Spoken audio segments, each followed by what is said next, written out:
Žinot, niekaip negaliu pamiršti šios dienos vieno atsitikimo.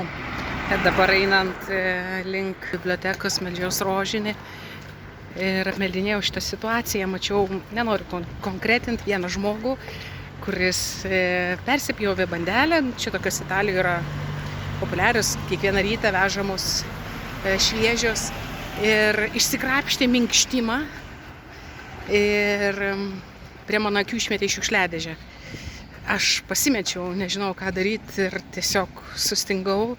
Ir pirmas dalykas, kuris man atėjo į galvą, tai popiežiaus Pranciškaus žodžiai, kuriuos jis labai dažnai pakartoja, sakydamas taip: kiekvienu kartu, kai išmetat maistą nuo savo stalo, jį vagiate nuo vargšų stalo. Skamba man tai širdyje. Ir galvoju, kiek daug dalykų yra, su kuriais tiesiog apsipranti, o iš tikrųjų tai vagi. Tiesiog neišeina iš širdies, ar vis mąstau.